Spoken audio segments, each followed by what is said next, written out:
This is Life Points with Rhonda, because every choice is a life point. Every decision shapes your love, your money, and your life's direction. So take a breath, open your mind. Are you ready for today's topic? Let's dive in. Trigger warning. Before we begin, today's episode discusses a murder trial, a fatal stabbing, and the criminal justice system in Texas. We will be talking about racial bias, courtroom procedure, and a young man's life being decided by a jury with no one who looked like him. If these topics are heavy for you right now, please take care of yourself. This conversation matters, but so does your peace. Now let's begin. Before I go any further, I need you to do something. If you are Black, if you are brown, if you have a son, a nephew, a grandson, a godson, I need you to listen with your whole chest. Because what happened to Karmelo Anthony can happen to any of our children. I also need you to share this episode, not with someone who already agrees with you. Share it with someone who thinks the system is fair. Share it with someone who says, well, he must have done something.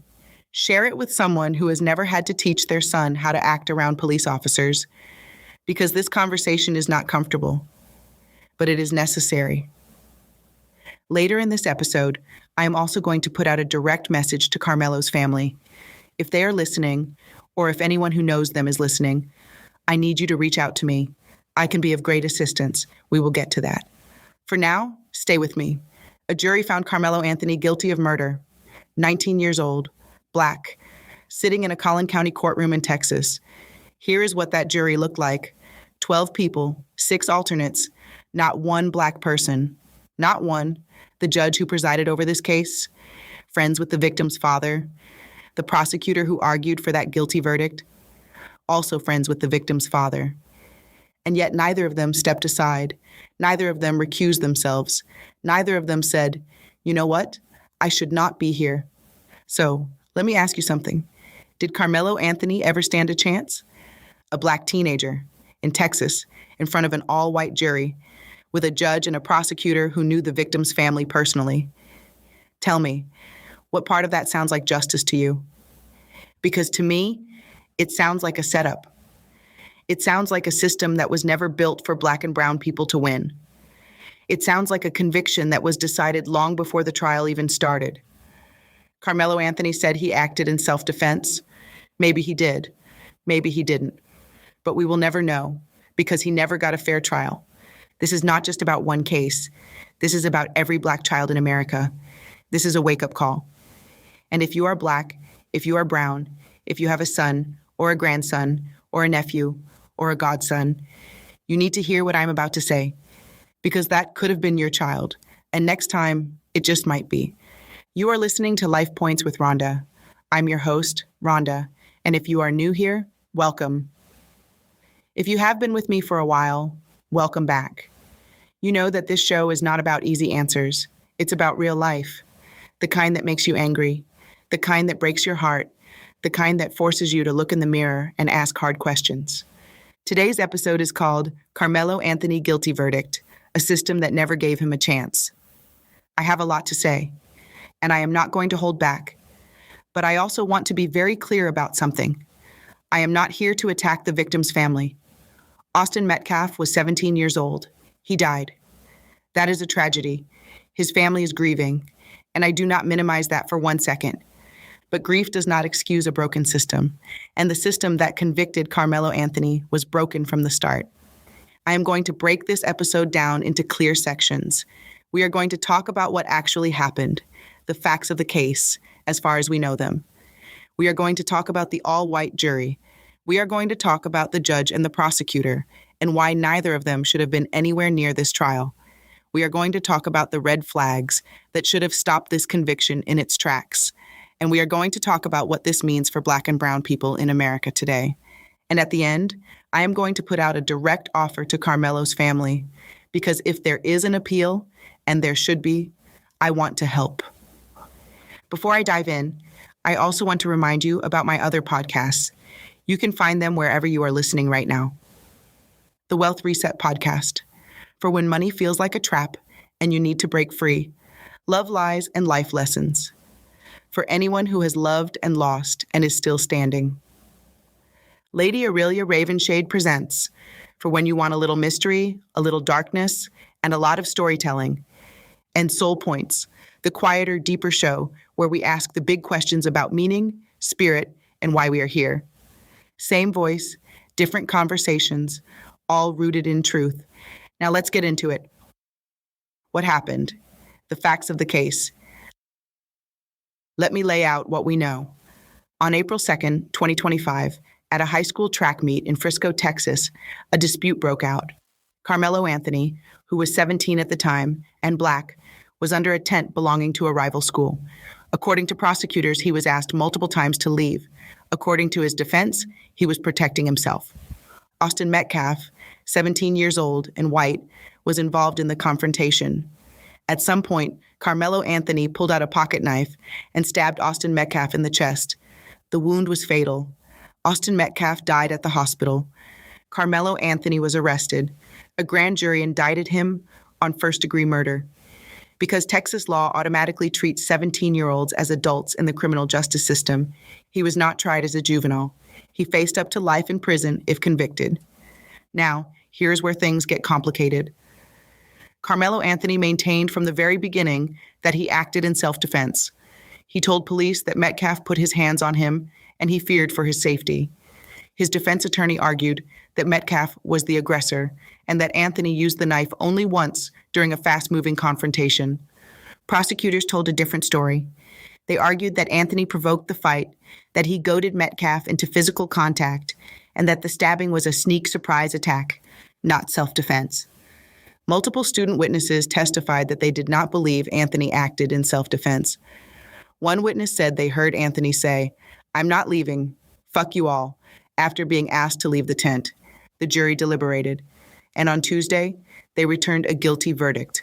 Karmelo Anthony, now 19 years old, was convicted of murder. Those are the facts as we know them. But facts are not the whole story, because the story of this trial did not begin under that tent. It began long before, in a system that was never built for Black boys to win. The all-white jury, a jury of whose peers. Let me ask you something. When you hear the phrase, a jury of your peers, what do you think it means? It means people like you, people who share your background, your experiences, your perspective. It means a fair cross-section of the community. Now tell me, how is an all-white jury a jury of peers for a Black teenager? The jury in the Karmelo Anthony trial was made up of 12 people, plus 6 alternates, and not a single one of them was Black. Let that sink in. A Black teenager stood trial for his life, and not one person who looked like him got to decide his fate. The prosecution argued that the case was race neutral and that the circumstances did not require a racially diverse jury. They said race did not matter. But if race did not matter, why did the jury end up all white? Why were Black potential jurors dismissed? According to reports, the defense objected to the removal of 2 Black potential jurors from the pool. Judge John Roach overruled that objection. 2 Black jurors were sent packing, and when the dust settled, the jury was all white. Now, I have heard the argument that an all-white jury is not automatically grounds for an appeal. Some legal experts have said that complaints about an all-white jury may not be enough to overturn a conviction, and maybe that is true under the law, as it is written. But I am not talking about the law as it is written. I am talking about the law as it should be. How can a Black child receive a fair trial when the people deciding his fate have never walked in his shoes, when they have never felt the weight of being followed in a store, when they have never been told to go back where you came from, when they have never had to teach their sons to keep their hands visible and their voices low? A jury of your peers means people who understand your life. And that jury did not understand Karmelo Anthony's life, not even close. This is not an accident. This is a feature of the system, a system that was designed long before any of us were born, designed by people who did not consider Black and brown people to be fully human. And those same systems are still operating today. The all-white jury was the first red flag, but it was not the last. The judge and the prosecutor, a conflict of interest. Now I need to talk about something that should outrage every single person listening to this episode. The judge who presided over this trial was Judge John Roach Jr. of the 296th District Court in Collin County, Texas. The prosecutor was First Assistant District Attorney Bill Werski. And here's the problem. Both of these men are friends with the victim's father. I want you to really think about that. The judge who decided what evidence could be heard, what objections would be sustained, and how the trial would proceed. He is friends with the father of the boy who was killed. The prosecutor who argued that Karmelo Anthony was a murderer. He is friends with the father of the boy who was killed. How is that fair? How is that impartial? How is that justice? In any fair system, both the judge and the prosecutor would have recused themselves immediately. They would have stepped aside and let someone without a personal connection to the victim handle the case.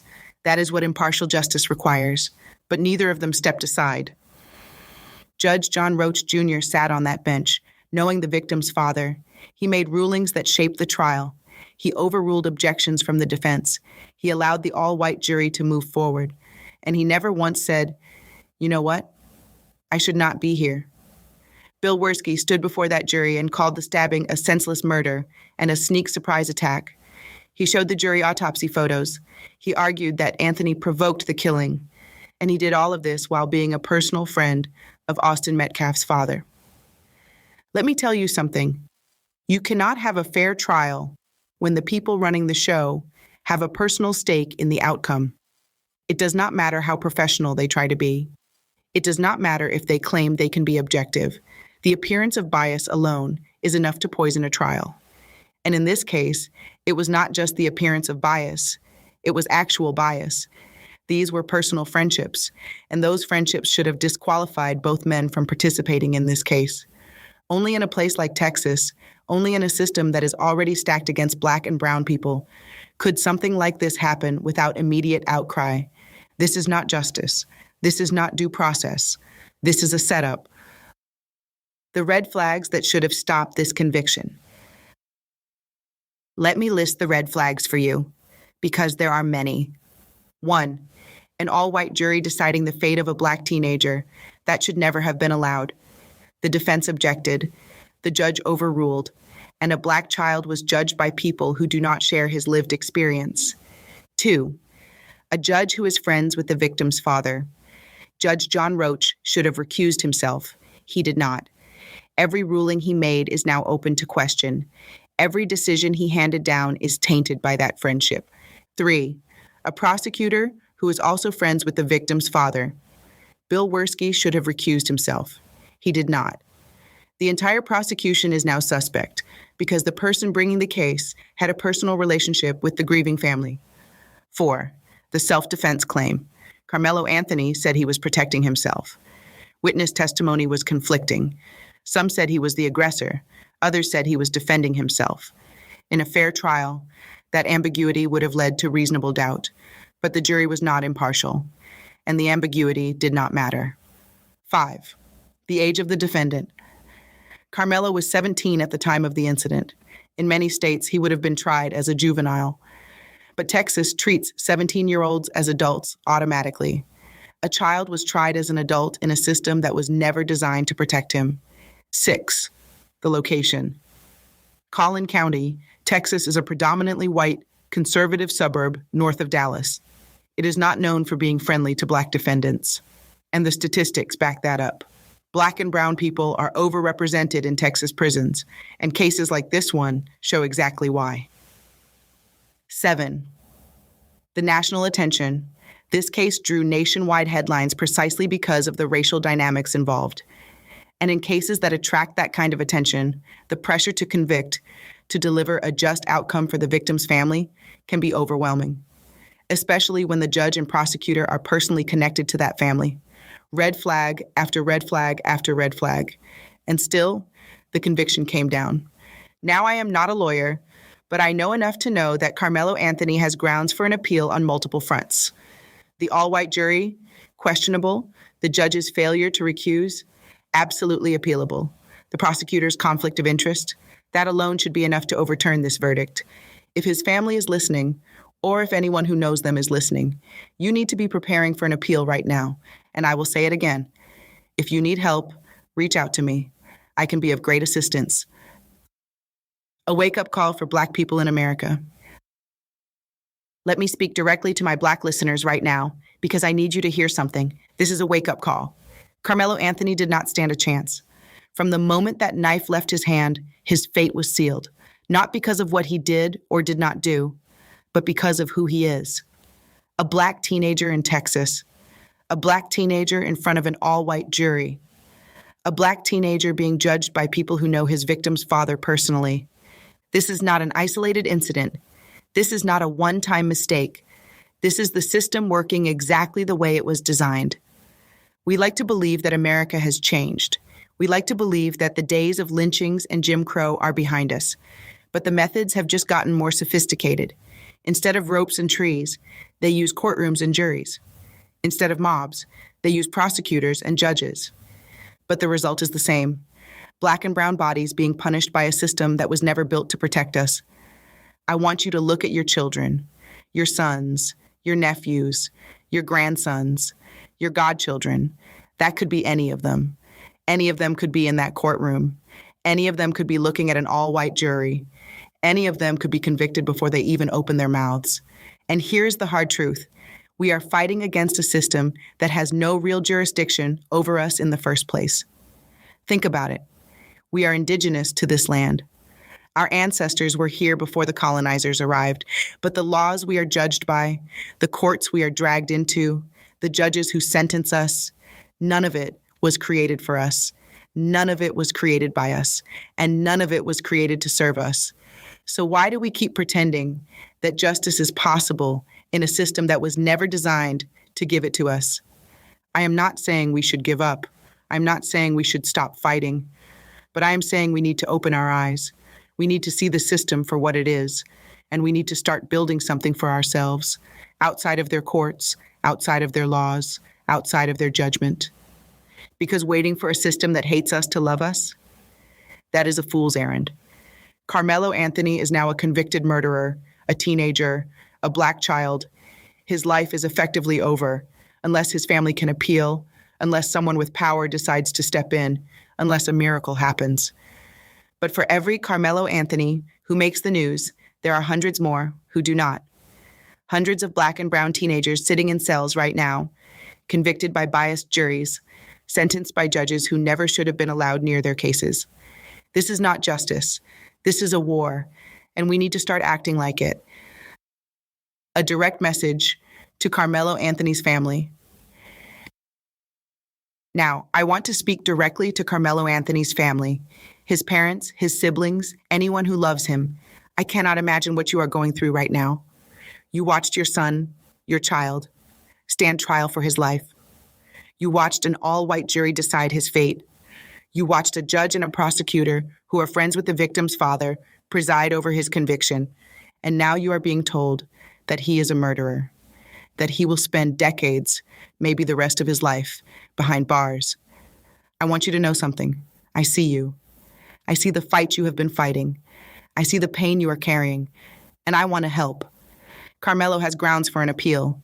The all-white jury alone should be enough to raise serious questions about the fairness of this trial. The judge and prosecutor's conflict of interest should be enough to overturn this verdict. There are so many red flags in this case, so many reasons why this conviction should not stand. But appeals take resources. They take legal expertise. They take people who are willing to fight. And that is why I am putting this out publicly. If anyone in Karmelo Anthony's family is listening to this episode, or if anyone who knows his family is listening, please reach out to me. You can find my contact information in the show notes. I can be of great assistance.